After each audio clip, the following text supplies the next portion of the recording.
ओम जय जय जय नमोस्तु नमोस्तु नमोस्तु नमो रहन्ताणं नमो सिद्धाणं नमो ऐरियाणं नमो वज्रायाणं नमो लोये सव्वसाहुणं नमः समयसाराय स्वानुभूत्या चकासते चित्स्वभावाय भावाय सर्वभावान्तरच्छिदें वन्दे तु सर्वसिद्धे ध्रुवमचलमणो वमं गतिं पत्ते उच्छामि समय पाहुर्णो सुकेवली भणिदम निज स्वरूप को परम रस जामे भरो अपार वंदो परमानंदमय समय सारे अविकार।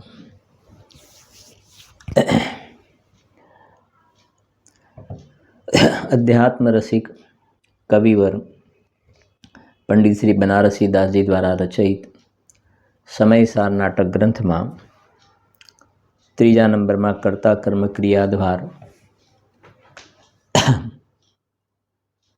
एमा 15 नंबरना छंदनो पहला पाठ करीशुं।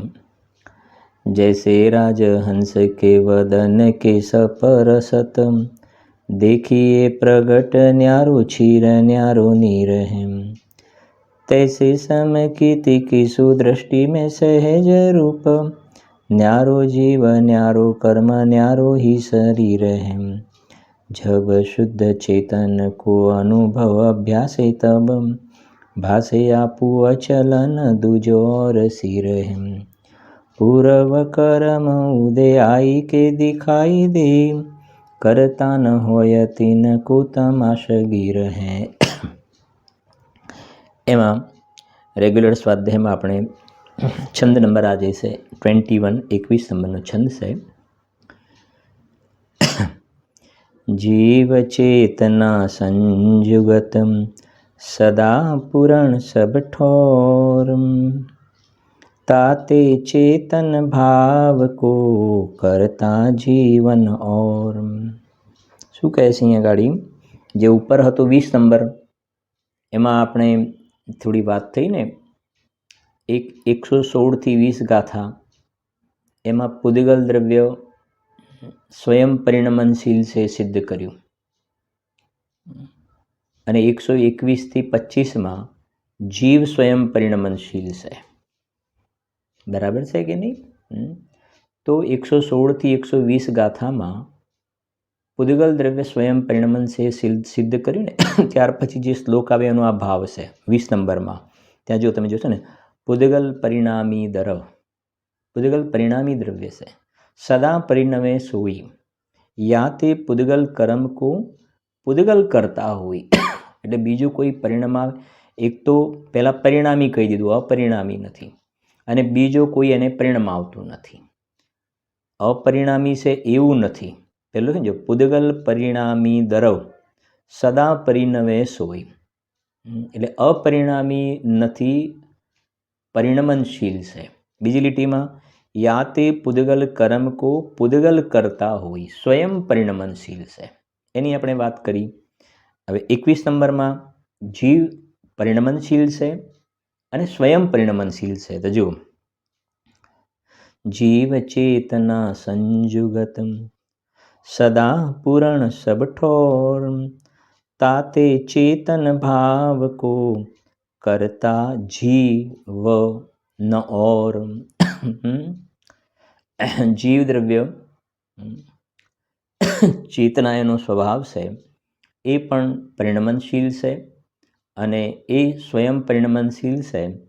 ए 121 थी 125 गाथा एनी अंदर जीवनो स्वयं परिणमन स्वभाव बताव्युं छे। एमां निर्विघ्न शब्द आवे छे श्लोक निर्विघ्न माने एने परिणमन करवामां कोई जातिनी बाधा नथी स्वभावभूत परिणमन शक्ति है। ग्रंथाधिराज समयसार में जरा नजर नाखीए आपणे 121 थी 25 गाथा में जुओ 121 थी 25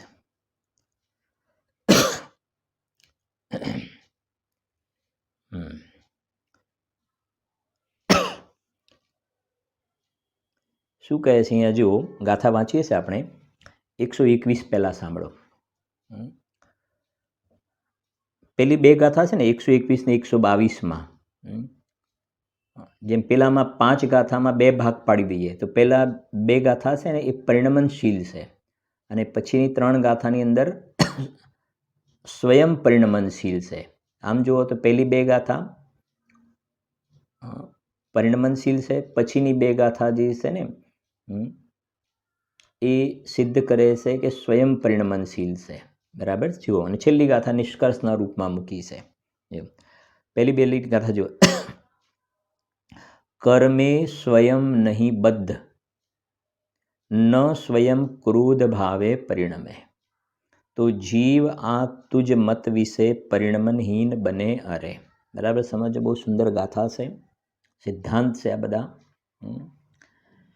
કે કર્મે સ્વયં નહીં બદ્ધ, ન સ્વયં ક્રોધ ભાવે પરિણમે, એટલે આ અંદરમાં રાગ દ્વેષ ભાવ રૂપે જીવ સ્વયં પરિણમનશીલ છે, સ્વયં પરિણમનશીલ છે. જો ન માનો તો શું થાય? તો જીવ આ તુજ મત વિશે પરિણમનહીન બને અરે. જો તમે એ સ્વયં પરિણમનશીલ છે એમ નથી માનતા ને, તો અપરિણામી સિદ્ધ થાય, અપરિણામી સિદ્ધ થશે.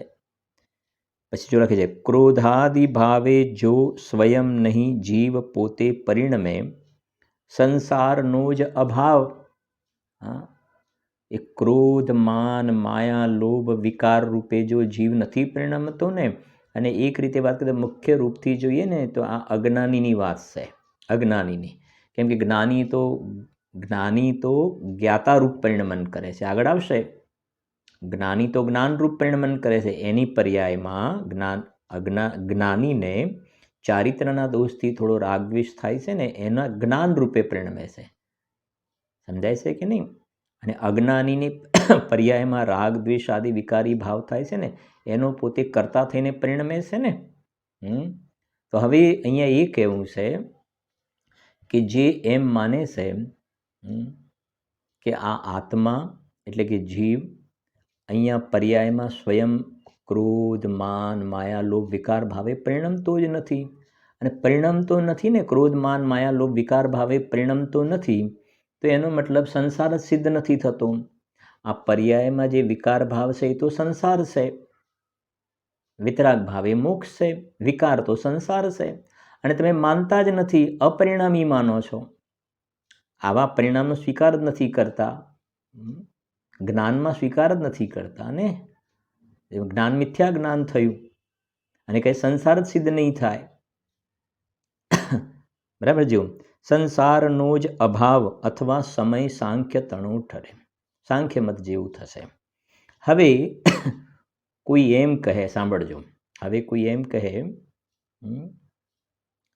કે આ જીવની અંદર આ રાગ દ્વેષાદિ વિકારી ભાવ થાય છે ને, રાગ દ્વેષ વિકારી ભાવ, એને કોણ પરિણામ આવે છે? કોણ પરિણામ આવે છે? તો કહે છે ક્રોધ નામનું પૂદગલ કર્મ છે ને, એ પરિણામ આવે છે. જીવ તો અપરિણામી છે. લો, જીવમાં જાતે પરિણમન કરવાની શક્તિ નથી. બરાબર સમજો, જીવ તો અપરિણામી છે, એનામાં જાતે પરિણમન કરવાની શક્તિ નથી. આવું માન્યતા ખોટી. જીવમાં જાતે ક્રોધ માન માયા લોભ રૂપે પરિણમવાની શક્તિ નથી, પણ પેલો જે ક્રોધ નામનું કર્મ ઉદયમાં આવ્યું ને, જડ કર્મ, એ જીવને ક્રોધ રૂપે પરિણામ આવે છે. માન કર્મ જે છે, માન કષાય રૂપે પરિણામ આવે છે. માયા કષાય છે કર્મ, જડ કર્મ, એ જીવને માયા રૂપે પરિણામ આવે છે. અને લોભ નામનું કર્મ છે, જડ કર્મ, એ જીવને અહીંયા ગાડી લોભ નામના વિકાર રૂપે પરિણામ આવે છે. આવું કોઈ કહે છે. જો કહે છે જો ક્રોધ પૂદગલ કર્મ, આ ક્રોધ નામનું પૂદગલ કર્મ, ક્રોધ નામનું પૂદગલ કર્મ જીવને પરિણમાવે ક્રોધમાં. હવે સાંભળજો, આવું કોઈ માને તો કેમ ક્રોધ તેને પરિણમાવે જે સ્વયં નહીં પરિણમે? તમે કહો છો કે આ આત્મામાં પરિણમન કરવાની શક્તિ જ નથી, અપરિણામી છે, તો ક્રોધ નામનું દ્રવ્ય કર્મ, ક્રોધ પૂદગલ કર્મ ચોખવટ કરી છે, એ ક્રોધ નામનું પૂદગલ કર્મ જીવને ક્રોધ રૂપે કેવી રીતે પરિણામ આવે? કેમ કે તમે એક બાજુ તો કહો છો અપરિણામી છે, અપરિણામી છે, એનામાં પરિણામન શક્તિ તમે માનતા નથી. અપરિણામી માનો છો તો દ્રવ્ય કર્મ જે છે, જડ કર્મ, એ જીવને ક્રોધ રૂપે કેવી રીતે પરિણામ આવે? એનામાં શક્તિ જ નથી તો કેવી રીતે પરિણામ આવે? બરાબર છે કે નહીં? શક્તિ જ નથી એનામાં, તમે કહો છો ને, તો પછી કેવી રીતે પરિણામ આવે? બરાબર. હવે બીજી વાત, અથવા સ્વયં જીવ ક્રોધ ભાવે પરિણમે. તું જે બુદ્ધિ છે, હવે તું એમ કહે કે ના, સાંભળજો, એનાથી બચવા માટે તું એમ કહે કે સ્વયં જીવ ક્રોધ ભાવે પરિણમે. તો જીવ સ્વયં જે છે એ ક્રોધ ભાવે પરિણમે છે, સ્વયં ક્રોધ ભાવે પરિણમે છે.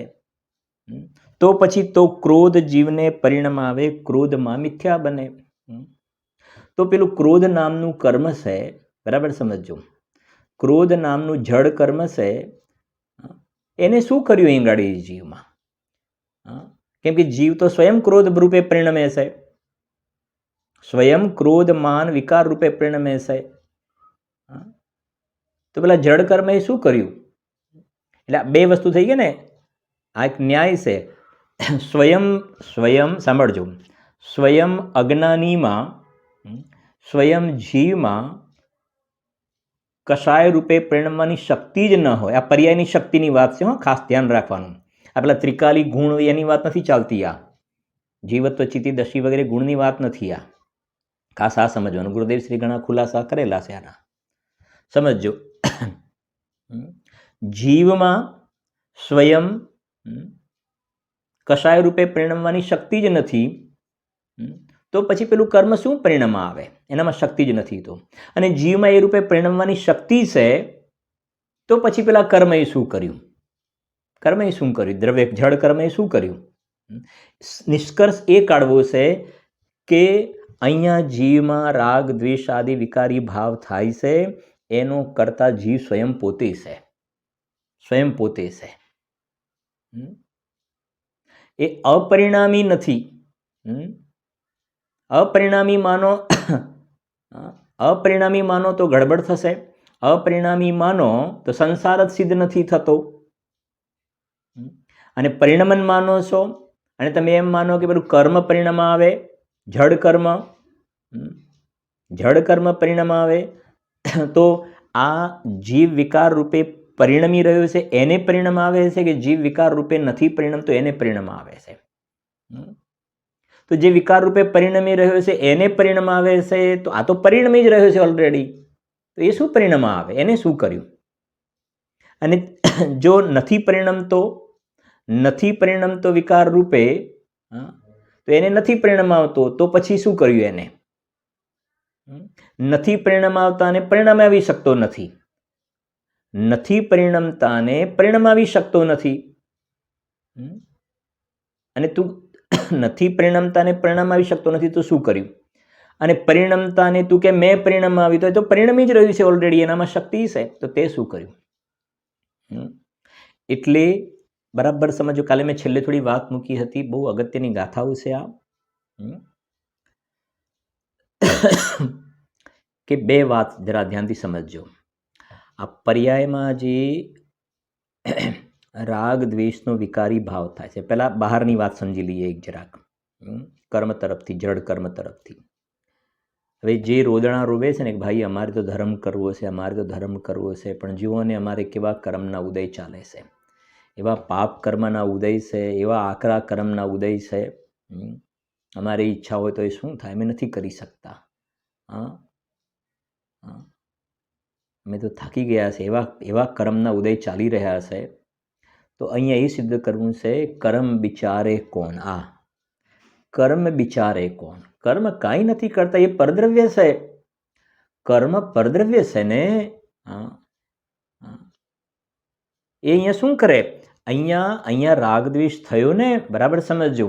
હવે જે કર્મ ઉપર બાજી નાખે છે, કર્મ ઉપર અમારે તો ભાઈ ધર્મ કરવો છે, પણ હવે કર્મ એવા પાપ કર્મના ઉદય ચાલે છે, અમે શું કરીએ, શું કરીએ? તો જે કર્મનો દોષ કાઢે છે એને સમજાવવામાં આવે છે અહીંયા ગાડી, કે કર્મનો કાંઈ વાંક નથી, એ તો દ્રવ્ય જ જુદું છે, એ પરદ્રવ્ય એ અલગ છે, તું અલગ છે. સમજો.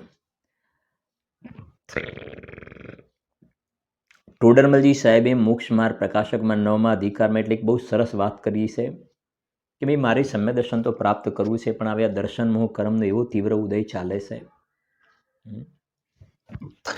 મારે ગુસ્સો કરવો નથી પણ એવો ક્રોધ નામનો કર્મનો ઉદય ચાલે છે. મારી તો ઈચ્છા નથી પણ કર્મનો એવો ઉદય છે. તો ટોડરમલજીએ બહુ સરસ કહ્યું કે તું પોતે તો મહંત રહેવા ઈચ્છે છે અને દોષ કર્મમાં લગાવે છે. મારી તો ઈચ્છા નથી પણ અમે કર્મ કરાવે છે, કર્મ કરાવે છે. તું પોતે તો મહંત માને મહાન રહેવા ઈચ્છે છે અને મારો તો કોઈ દોષ જ નથી અને દોષ કર્મમાં લગાવે છે. તો જીન આજ્ઞા માને, જિનેન્દ્ર ભગવાનનો જો તું શિષ્ય હોય, ભગવાનની આજ્ઞા માનતો હોય તો આ અનીતિ છે, આ ખોટી વાત છે. તું ખોટી વાત કરી રહ્યો છે કે કર્મ મને હેરાન કરાવે છે, કર્મ મને હેરાન કરાવે છે. અને આ વાત ગુરુદેવ શ્રી સંપ્રદાય, ગુરુદેવ વારમાં આ તો અમારે સંપ્રદાયથી આ વાત ચાલતી આવે છે. સંપ્રદાયમાં જ્યારે આ વાત મૂકી, જ્યારે ત્યારે ત્યાં આ વાત જ્યારે મૂકી, કેમ કે સંપ્રદાયમાં આ જ લાકડું ગરી ગયું હતું. પછી અહીંયા આવ્યા તોય આ વાતમાં બધાને અંદરમાં વાત ન બેસી. કઈ કે આ એ જ વાત ચાલતી હતી કે આ વિકાર થાય છે ને તો કર્મના ઉદયને લઈને વિકાર થાય છે, કર્મ વિકાર કરાવે છે. અને કરણાન યોગના ગ્રંથોમાં આવા કથન છે, એ નિમિત્તનું જ્ઞાન કરાવવા કથન છે. બરાબર સમજજો કે એ સિદ્ધ નથી કરવું કે કર્મ કરાવે છે.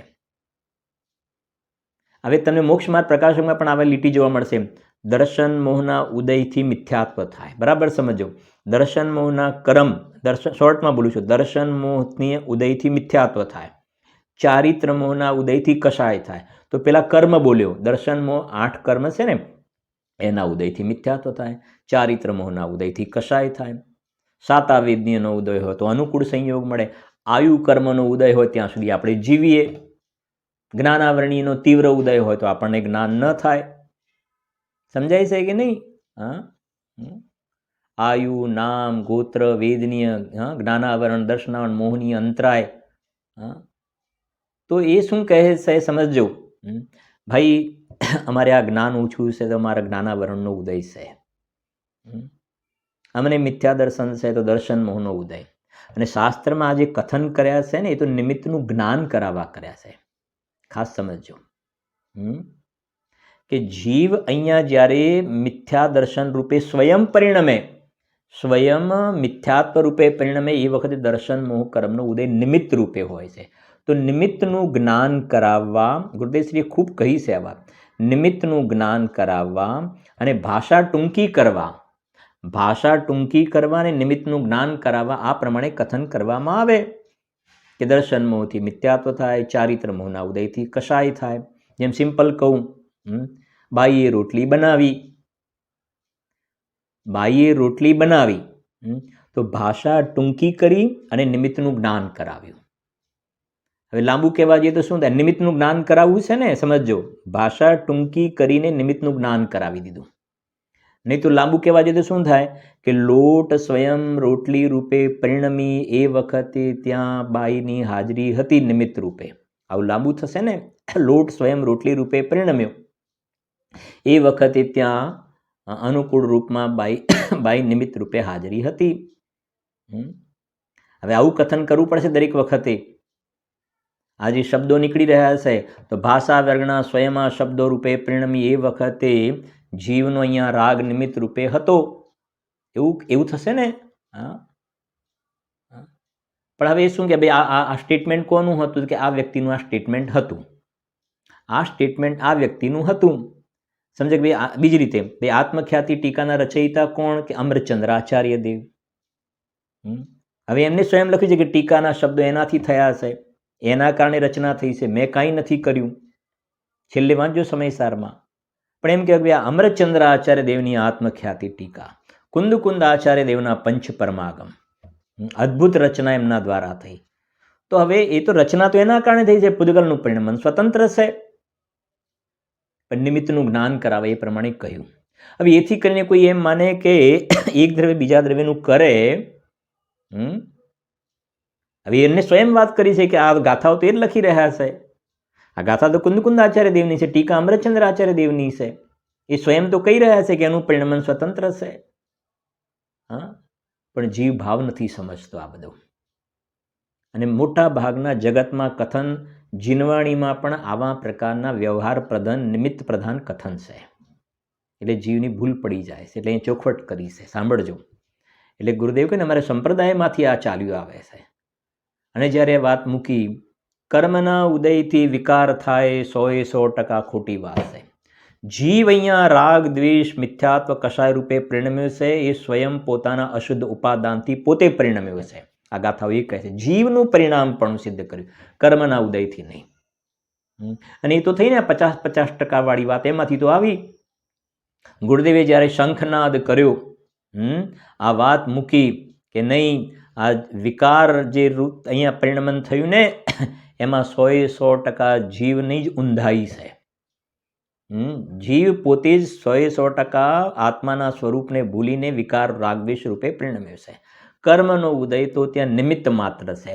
નિમિત્તના 100% નિમિત્તમાં, અને આ ઉપાદાનમાં જે વિકાર થયો ને એની અંદર 100% અહીંયા અશુદ્ધ ઉપાદાનના. પેલાના 50% ને પેલાના 50% એવું નહીં. આ તો ખૂબ ચર્ચા ચાલી ને. કોઈ 50% 50% કહ્યું, કોઈએ કહ્યું 51% ને 49% રાખો, નિમિત્તના 49 ને ઉપાદાનના 51, કે ના, નિમિત્ત ખરું ને એના 100% નિમિત્તમાં, ઉપાદાનના 100% ઉપાદાનમાં. બેને મિક્સ કરવા જશો તો ઉપાદાન નિમિત્ત કંઈ સિદ્ધ નહીં થઈ જાય, કશું સિદ્ધ નહીં થઈ જાય. બાઈના 100% બાઈમાં, રોટલીના લોટ જે બને રોટલી રૂપે પરિણમે એના ઉપાદાનના 100% એની અંદર. અને આ તો મોટી ગુરુદેવશ્રીએ દિગંબર ધર્મને જ્યારે કહે ને સ્વીકાર કર્યા ને પછીની પણ જે બધી ઘટનાઓ ઘટી, સંમેદ શિખરમાં પણ ઘટના ઘટીને એમને કહ્યું ને કે ત્યાં પણ ચર્ચા થઈ અમારે, અને બસ આ જ મોટી વાત આવીને ઊભી થઈ ગઈ. બે વાત હતી, એક તો કર્મબદ્ધ પર્યાય અને આ કર્મથી વિકારવાળી વાત, બે ચર્ચા થઈ. તો ક્રમબદ્ધ પર્યાયમાં એમ સ્વીકાર કરવા તૈયાર થયા ક્રમબદ્ધમાં કે એક પછી એક થાય, પણ આના પછી આ એવું નહીં. ત્યારે કહ્યું કે ના ભાઈ એમ નહીં, એક પછી એક એ પણ બરાબર ને આના પછી આ જ. સમજાય છે કે નહીં? સોમવાર પછી મંગળવાર, મંગળવાર એક પછી એક વાર આવે, સોમ મંગળ બુધ ગુરુ એક પછી એક આવે, અને એ પણ નક્કી કે સોમ પછી મંગળ જ આવે અને મંગળ પછી બુધ જ આવે. એનું નામ ક્રમબદ્ધ. શોર્ટમાં કહીને આપણે આગળ વધીએ છીએ. અને બીજી વાત આ કર્મથી વિકારવાળી વાત, બધાને ખ્યાલ પણ હશે. જ્યારે આ વાત કહી ને કે ભાઈ કર્મના કારણે અહીંયા જીવમાં વિકાર થાય, બિલકુલ ખોટી વાત છે. પંચાસ્તિકા એની 62 ગાથાનો આધાર આપતા હતા ગુરુદેવ, કે વિકાર અહીંયા જીવની પર્યાયમાં થયો તો પોતાના ષટકારકથી સ્વતંત્ર વિકાર થયો છે. વિકારની રચના અહીંયા પર્યાયમાં થઈને એ જીવનું અહીંયા પોતાનું પરિણમન સ્વતંત્ર છે, કર્મના ઉદયના કારણે નહીં. એના ષટકારક એમાં છે. આ વાત કહી ત્યાં આગળ. તો પછી એમ કહ્યું કે જો, બરાબર સાંભળજો, ગંભીર વાત, જો આ પર્યાયમાં વિકાર રાગ દ્વેષ થાય છે, મિથ્યાત્વ અનંતાનુબંધી કશાય થાય છે, એ કર્મના ઉદયના લઈને તમે નહીં માનો. એનો મતલબ કર્મને તમે આ વિકારનું કારણ નહીં માનો. આ રાગ દ્વેષ થાય છે એનું કારણ જો તમે કર્મને નહીં માનો ને, કર્મને નહીં માનો, તો આ રાગ દ્વેષ વિકારી ભાવ એ જીવનો સ્વભાવ થશે, સ્વભાવ થશે. ત્યારે ગુરુદેવશ્રીએ જે સુંદર જવાબ આપ્યો કે હા વાત બરાબર છે, કે આ રાગ દ્વેષ આદિ વિકારી ભાવ કર્મના કારણે નહીં માનીએ ને તો આ જીવનો સ્વભાવ થશે. પણ સાંભળો, જીવમાં બે પડખા હોય છે, એક ત્રિકાલી દ્રવ્ય અને બીજો પર્યાય. તો આ પર્યાયનો વિકાર રૂપે પરિણમવાનો પોતાનો સ્વભાવ છે. આ પર્યાયનો સ્વભાવ છે, ત્રિકાલી દ્રવ્યની વાત નહીં. જીવના બે પડખા છે, સામાન્ય અને વિશેષ. તો આ વિશેષ પર્યાયનો સ્વયં પોતાનો વિકાર રૂપે પરિણમવાનો સ્વભાવ છે. વિભાવ સ્વભાવ, આવો ગુરુદેવશ્રીએ જવાબ આપ્યો અને અહીંયાથી એનો જવાબ મળે છે કે સ્વયં પરિણમનશીલ છે. જીવ દ્રવ્ય પણ વિકાર રૂપે પરિણમવા માટે સ્વતંત્ર છે. અને જો બીજી આનંદની વાત કેવી છે સમજીએ ત્યારે ખ્યાલ આવે. આ મિથ્યાત્વને કષાય રૂપે પરિણમવા માટે જીવ સ્વતંત્ર છે ને, એ કર્મના હાથમાં એની દોરી સંચાર નથી. આ પર્યાયમાં રાગ દ્વેષ થાય છે, કોઈ કર્મની કઠપૂતળી નથી. કર્મના હાથમાં દોરી સંચાર બિલકુલ નથી. પોતે પોતાના સ્વભાવને ભૂલ્યો છે, પોતે પોતાના અંદરમાં વિતરાગ સ્વભાવને ભૂલ્યો છે. એટલે કર્મના કારણે નહીં, પોતાના અજ્ઞાનના કારણે, સ્વયંના અજ્ઞાનના કારણે પર્યાયમાં આ મિથ્યાત્વ અને કષાયની રચના થાય છે. એનો અર્થ આ વિકાર રૂપે પરિણમવા માટે જીવ સ્વતંત્ર છે. એનો અર્થ એ થયો કે વિકારનો નાશ કરવા માટે પણ જીવ સ્વતંત્ર છે. આ છે જેમ વિકાર રૂપે પરિણમવા માટે સ્વતંત્ર, તો વિકારનો અભાવ કરીને વિતરાગ ભાવ રૂપે પરિણમવા માટે પણ સ્વતંત્ર છે. અને જો તમે એમ માનો કે કર્મના કારણે વિકાર થાય છે, કર્મના કારણે વિકાર, તો પછી આ વિકારનો અભાવ થઈને વિતરાગતા પ્રગટ કરવી છે ને મારે, વિતરાગતા પ્રગટ કરવી છે, તો પછી કર્મની જ્યારે કૃપા થાય, વાત કર્મ પાસે ગઈ ને, કર્મ જ્યારે ખસે, કર્મનો જ્યારે અભાવ થાય ત્યારે અમારી પર્યાયમાં વિતરાગતા થાય. જ્યાં સુધી અમારા કર્મ ચોંટેલા છે, હવે કર્મ જ્યારે જગ્યા આપે ત્યારે અમારો મોક્ષ થાય. હવે જોઈએ હવે કર્મ ક્યારે જગ્યા આપે છે, કર્મ ક્યારે ખસે છે. એ તો કેટલી પરાધીનતા થઈ ગઈ, કેટલી પરાધીનતા થઈ ગઈ. અને ગુરુદેવશ્રી એટલે વાત પણ કરી કે બહારમાં બીજે તો કોઈ ઈશ્વરને કરતા માને કે મને આ રાગ દ્વેષ કરાવે છે, ઈશ્વર કરાવે છે. એ પણ છે નહીં, એવું પણ નથી. પણ ગુરુદેવ કહ્યું કે ઈશ્વર રાગ દ્વેષ કરાવે છે, કમસે કમ પેલા ચેતનને માન્યો. અને આ જૈનનો દીકરો કહે છે કે મને રાગ દ્વેષ કોણ કરાવે છે? કર્મ, જે જડ છે, એ જડ મને કર્મ કરાવે, મને રાગ દ્વેષ કરાવે. સમજાય છે કે નહીં? આ ગાથાઓ એ સિદ્ધ કરે છે. અને તમે દ્રષ્ટાંત સાંભળ્યું છે ગુરુદેવશ્રીના મુખે, કર્મ મને હેરાન કરે છે, કર્મ મને હેરાન કરે છે. તો એક 15 વર્ષનો છોકરો એની માને જઈને કહ્યું, એની મા દૂર બેઠેલી હશે, બે છોકરા રમતા હતા, લડતા હતા, રમત રમતમાં લડવા લાગ્યા. એક 15 વર્ષનો છોકરો ને 5 વર્ષનો, બે રમતા રમતા લડવા લાગ્યા. અને લડવા લાગ્યા ને એ 15 વર્ષના છોકરાએ એની માને જઈને ફરિયાદ કરી કે મા મને પેલો છોકરો મારે છે, મારે છે, મારે છે. માએ પૂછ્યું કયો છોકરો તને મારે છે? કે પેલો આ છે નહીં. અલા કહે છે કે આ 5 વર્ષનું નાનું છોકરું, 5 વર્ષનું નાનું છોકરું તને મારી જાય છે, શરમ નથી આવતી? માએ શું કહ્યું? આ છોકરું તને 5 વર્ષનું, મને તું ફરિયાદ કરવા આવે, શરમ નથી આવતી તને? એમ ગુરુદેવશ્રી સમજાવે છે આ કર્મ જડ, જેનામાં જ્ઞાનનો અંશ નહીં, એ જડ કર્મ. હવે તું કહે છે કે કર્મના કારણે આમ થાય, કર્મના કારણે આમ થાય. હવે તને શરમ નથી આવતી? તું સ્વયં પોતે સ્વભાવથી જોવામાં આવે તો પુરુષાર્થનો પિંડ, સહેજ દર્શન, સહેજ જ્ઞાન, સહેજ સુખ, અનંત વીર્યનો સહેજ, આવી તાકાતવાળો તું પોતે બળવાન તત્વ. જો તું તારા અંદરમાં પૌરુષને જાગૃત કરે તો અંતર મુહૂર્તમાં તારામાં કેવલ જ્ઞાન લેવાની તાકાતવાળો તું. અને તું કહે છે મને આ કર્મ હેરાન કરે છે, કર્મ હેરાન કરે છે. આ શું બોલે છે તું? આ છે ગુરુદેવશ્રીનો ઉપકાર. બાકી તો બધી એ જ વાત હતી, બે કર્મ કર્મ કર્મ કર્મ.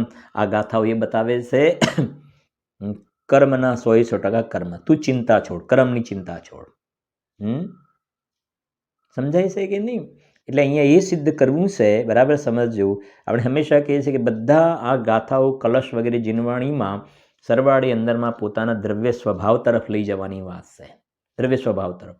એટલે આ જીવ કર્મની સામે જોતો હતો ને, એની સામે જોવાનું બંધ કર. કર્મ બિચારે કોણ, હવે સાંભળજો, કર્મ બિચારે કોણ, ભૂલ મેરી અધિકાય. આ મારી પર્યાયમાં મિથ્યાત્વ અને કશાય ક્રોધ માન માયા લોભ વિકાર થાય છે ને, હા, એ મારી ભૂલ છે, મારી ભૂલના કારણે થયા છે.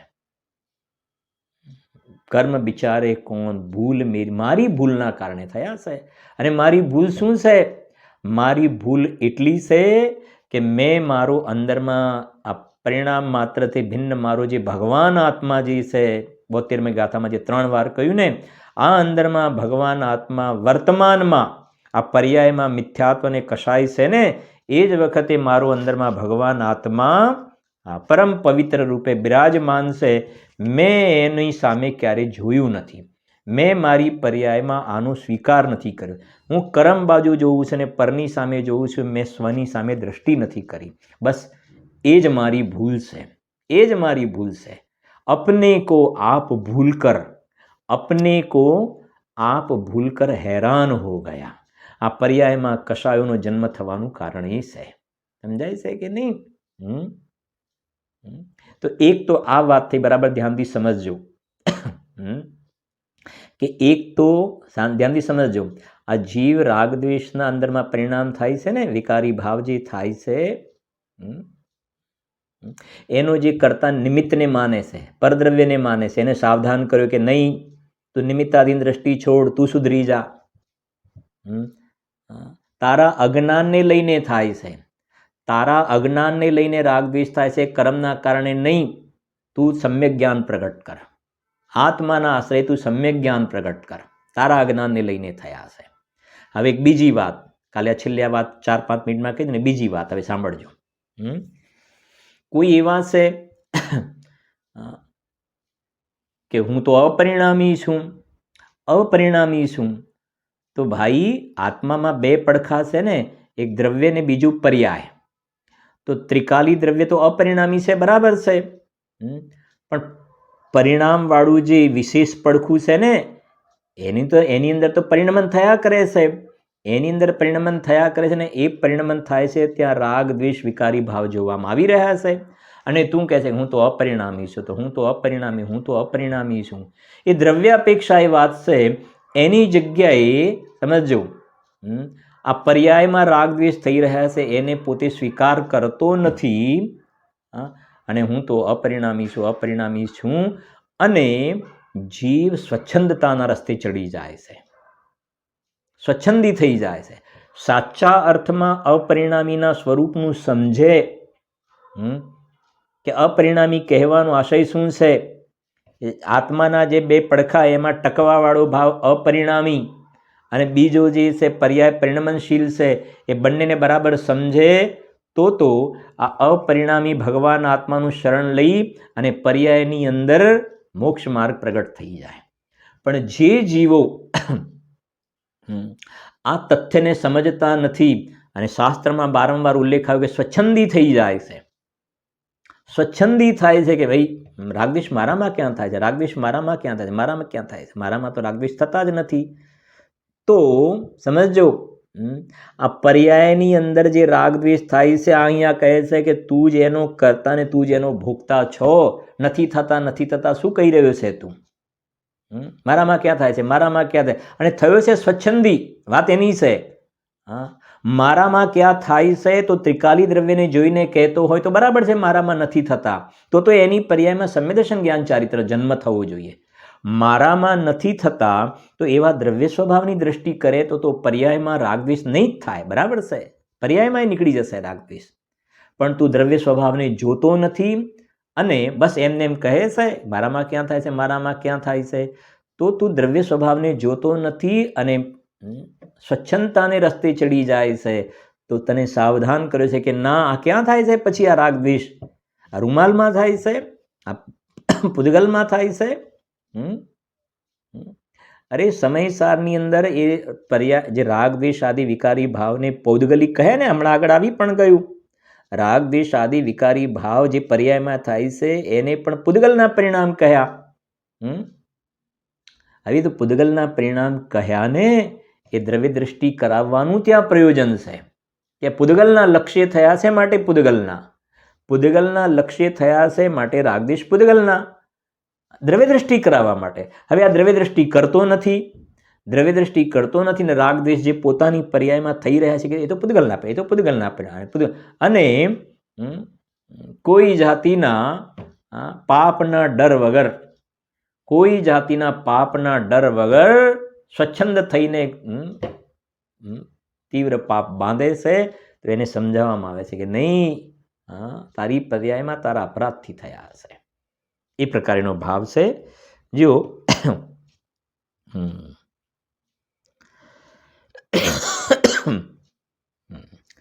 એમાં જે ગાથા લખી છે ને એના પછી જો 125 ગાથા છે ને, ક્રોધોપયોગી ક્રોધ જીવ, માનોપયોગી માન છે, માયોપયુત માયા અને લોભોપયુત લોભ જ બને. માને એ રૂપે પરિણમેલો છે ને આત્મા, તો આત્માને જ ક્રોધ માન માયા લોભ કહેવામાં આવે છે.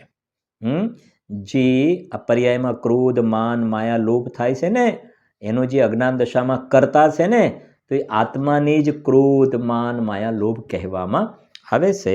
એવો અહીંયા ભાવ પડ્યો છે. જો હવે એના પછી જે શ્લોક લખ્યો છે સાંભળજો, 65 નંબરનો શ્લોક, જે આપણે ત્યાં જોયો પણ ખરો. સ્થિતેતિ જીવસ્ય નિરંતરાયા સ્વભાવભૂતા પરિણામ શક્તિ, તસ્યામ સ્થિતાયામ સકરોતિ ભાવમ યમ સ્વસ્ય તસ્યૈવ ભવેત સકર્તા.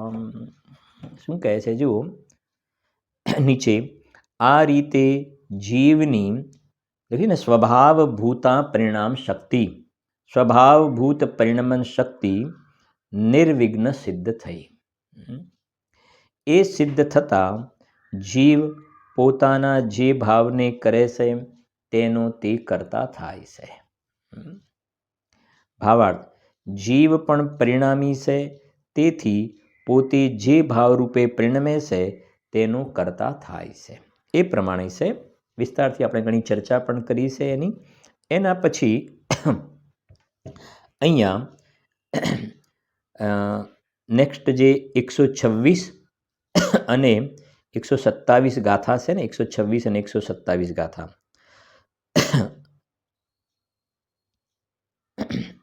126 અને 127 ગાથા પછી એક શ્લોક આવે છે. અત્યારે આપણે જોઈએ છે ને 126 અને 27ની સમયસાર નાટકમાં તમે આવજો જરાક. નાટક સમયસારની અંદર 22 નંબરનો છંદ આવશે. આપણે 22 નંબરનો છંદ જો શું કહે છે અહીંયા,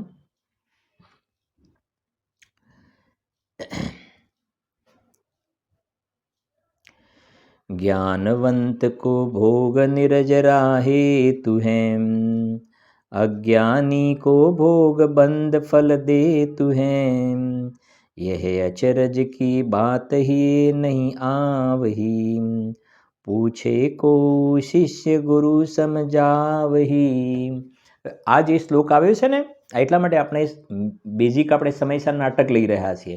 આ જે શ્લોક આવ્યો એ આપણે સમયસાર ગ્રંથની અંદર જે આપણે 125 ગાથા સુધી સ્વાધ્યાય કર્યો, પછી આપણો જે શ્લોક આવ્યો એના પછી 2 ગાથા પછી આ શ્લોક આવ્યો છે. બરાબર છે ને? 2 ગાથા પછીનો આ શ્લોક છે. તો હવે જરાક આપણે પાછા આવી જઈએ છીએ 2 ગાથા ઉપર પાછા. જો સાંભળજો 126માં, જ્ઞાની જ્ઞાનમય ભાવનો અને અજ્ઞાની અજ્ઞાનમય ભાવનો કરતા છે એમ હવે કહે છે. બહુ સરળ છે. જ્ઞાની જ્ઞાનમય ભાવનો અને અજ્ઞાની અજ્ઞાનમય ભાવનો કરતા છે. જો જે ભાવને આત્મા કરે કરતા બને તે કર્મનો, તે જ્ઞાનમય છે જ્ઞાનીનો, અજ્ઞાનમય અજ્ઞાનીનો. સિમ્પલ છે. ગાથા જુઓ, આત્મા જે ભાવને કરે છે તે ભાવરૂપ કર્મનો તે કરતા થાય છે. જ્ઞાનીને તો તે ભાવ જ્ઞાનમય છે અને અજ્ઞાનીને અજ્ઞાનમય ભાવ છે. સિમ્પલ વાત થઈ ગઈ. આત્મા આત્મા જે ભાવને કરે, બરાબર છે, આત્મા જે ભાવને કરે એનો એ કરતા થાય અને એ ભાવ એનું કર્મ થઈ ગયું. ફરીથી, આત્મા જે ભાવને કરે ને એ ભાવનો એ કરતા થયો અને એ ભાવ એનું કર્મ થઈ ગયું. હવે આત્મા બે પ્રકારના, એક જ્ઞાની ને એક અજ્ઞાની. તો જ્ઞાની જ્ઞાનમય ભાવનો કરતા છે અને જ્ઞાનમય ભાવ એનું કર્મ થઈ ગયું. હવે અજ્ઞાની અજ્ઞાનમય ભાવનો કરતા છે અને અજ્ઞાનમય ભાવ એનું શું થઈ ગયું? કર્મ થઈ ગયું. બરાબર છે કે નહીં? જ્ઞાની જ્ઞાનમય ભાવનો કરતા, અજ્ઞાની અજ્ઞાનમય ભાવનો કરતા. આ 126 ગાથામાં એટલો એનો ભાવ છે. બરાબર. હવે જો અહીંયા ગાડી હવે 127 ગાથા જુઓ. જ્ઞાનમય ભાવથી શું થાય છે અને અજ્ઞાનમય ભાવથી શું થાય છે તે હવે કહે છે. બરાબર. ઉપરનો ભાવાર્થ પણ નજર નાખી લઈએ. 126નો, જ્ઞાનીને તો સ્વપરનું ભેદ જ્ઞાન થયું છે, તેથી તેને પોતાના જ્ઞાનમય ભાવનું જ કરતાપણું છે, અને અજ્ઞાનીને સ્વપરનું ભેદ જ્ઞાન નથી, તેથી તેને અજ્ઞાનમય ભાવનું કરતાપણું છે. થઈ ગયું ને? જ્ઞાની જ્ઞાનમય ભાવનો કરતા, અજ્ઞાની અજ્ઞાનમય ભાવનો કરતા. હવે એનાથી એક આગળનું સ્ટેપ કે જ્ઞાનમય ભાવમાં શું થાય અને અજ્ઞાનમય ભાવમાં શું થાય. તમે એ તો કહ્યું, સમજણ ખ્યાલ આવી ગયો અમને. ભાઈ જ્ઞાની જ્ઞાનમય ભાવનો કરતા અને અજ્ઞાની અજ્ઞાનમય ભાવનો કરતા. ફરીથી, જ્ઞાની જ્ઞાનમય ભાવનો કરતા, અજ્ઞાની અજ્ઞાનમય ભાવનો કરતા. તો અમારો એક બીજો પ્રશ્ન છે, આ જ્ઞાનમય ભાવનો કરતા તો એમાં શું થાય અને અજ્ઞાનમય ભાવનો કરતા તો એની અંદર શું થાય. બરાબર. જ્ઞાનમય ભાવમાં શું લેવું અને અજ્ઞાનમય ભાવમાં શું લેવું? તો સિમ્પલ છે ને એની વાત. તો જ્ઞાનમય ભાવમાં શું આવે ને અજ્ઞાનમય ભાવમાં શું આવે? જ્ઞાનમય ભાવમાં શું આવશે કે આત્માના આશ્રય જે શુદ્ધ પરિણમન થયું, આત્માના આશ્રય જે સમ્યક દર્શન જ્ઞાન ચારિત્ર રૂપ પરિણમન થયું ને, સમ્યક દર્શન જ્ઞાન ચારિત્રાણી મોક્ષ માર્ગ, એ જ્ઞાનમય ભાવ છે. એ જ્ઞાનમય ભાવ છે અને જ્ઞાની એનો કરતા છે અને આ સમ્યક દર્શન જ્ઞાન ચારિત્રાણી મોક્ષ માર્ગ એમનું કર્મ થઈ ગયું. અને અજ્ઞાની પર્યાયમાં રાગ દ્વેષ ક્રોધ માન થાય ને, સમજાય છે કે નહીં? એ અજ્ઞાનમય ભાવ થઈ ગયા. પર્યાયમાં શુભ ને અશુભ જે ભાવ થાય, વિકારી ભાવ, એ અજ્ઞાનમય ભાવ છે. 126માં ખાલી જ્ઞાનમય ને ભાવ અજ્ઞાનમય ભાવની વાત કરી. અહીંયા એની ડિટેલ કર્યું ત્યાં આગળ. જ્ઞાનમય ભાવમાં શું આવે ને અજ્ઞાનમય ભાવમાં શું આવે. બરાબર છે કે નહીં? તો જ્ઞાનમય ભાવની અંદર શુદ્ધ પરિણમન, અજ્ઞાનમય ભાવની અંદર વિકાર રૂપ પરિણમન. તો જ્ઞાની શુદ્ધ પરિણમનનો કરતા છે ને શુદ્ધ પરિણમન એનું કર્મ છે. અજ્ઞાની વિકારનું કરતા છે ને વિકાર એનું કર્મ છે. શુભ ને અશુભ પરિણામ અજ્ઞાનમય ભાવ છે. શુભ ને અશુભ પરિણામમાં જ્ઞાનનો અંશ નથી, એ અજ્ઞાનમય ભાવ છે. અને શુદ્ધ પરિણમનમાં શુદ્ધ પરિણમન છે ત્યાં ચેતના છે, એ ચિદ વિકાર નથી. જો સાંભળજો, એનો ભાવાર્થ જુઓ. ભાવાર્થ, આ આત્માને ક્રોધાદિક મોહનીય કર્મની પ્રકૃતિનો ઉદય આવતા પોતાના ઉપયોગમાં તેનો રાગ દ્વેષ રૂપ મલિન સ્વાદ આવે છે. અજ્ઞાનીને સ્વપરનું ભેદ જ્ઞાન નહીં હોવાથી તે એમ માને છે કે આ રાગ દ્વેષ રૂપ મલિન ઉપયોગ છે તે જ મારું સ્વરૂપ છે, તે જ હું છું. આમ રાગ દ્વેષમાં અહમબુદ્ધિ કરતો હોવાથી, હવે આ અજ્ઞાની પોતાને રાગી દ્વેષી કરે છે, તેથી તે કર્મોને કરે છે. આ પ્રમાણે અજ્ઞાનમય ભાવથી કર્મ બંધ થાય છે. એટલે અજ્ઞાની રાગ દ્વેષનો કરતા થાય છે અને આ રાગ દ્વેષ મારું કર્મ અને એનાથી નવા કર્મનો બંધ થાય છે. હવે જ્ઞાનીને ભેદ જ્ઞાન હોવાથી તે એમ જાણે છે કે જ્ઞાન માત્ર શુદ્ધ ઉપયોગ છે, તે જ મારું સ્વરૂપ છે, તે જ હું છું. રાગ દ્વેષ છે તે કર્મનો રસ છે, મારું સ્વરૂપ નથી. આમ રાગ દ્વેષમાં અહમ બુદ્ધિ નહીં કરતો જ્ઞાની પોતાને રાગી દ્વેષી કરતો નથી, કેવળ જ્ઞાતા જ રહે છે. આ ફરક પડી ગયો. જે રાગ દ્વેષ થાય છે એના જ્ઞાતા દ્રષ્ટા થઈ ગયા, જાણનાર દેખનાર થઈ ગયા. જ્યારે અજ્ઞાની રાગનો કરતા થયો, અજ્ઞાની રાગનો કરતા થયો, નવા કર્મનો બંધ થઈ ગયો. એટલે અજ્ઞાની અજ્ઞાનમય ભાવનો કરતા, અને જ્ઞાનીને પુરુષાર્થની નબળાઈથી થોડો રાગ થયો, પણ એ રાગના જ્ઞાતા થયા, જ્ઞાતા. અને જ્ઞાતા થયા ને તો જ્ઞાનમય ભાવ પરિણમન છે. જ્ઞાનીનું જ્ઞાન ભાવ એના જ્ઞાતા થયા એટલે શુદ્ધ પરિણમન છે. અને શુદ્ધ પરિણમન નવા કર્મબંધનું કારણ નથી બનતું. આ બંનેમાં મોટો ફરક પડી ગયો. એ પ્રમાણે અહીંયા ભાવ પડ્યો છે. તેથી તે કર્મોને કરતો નથી.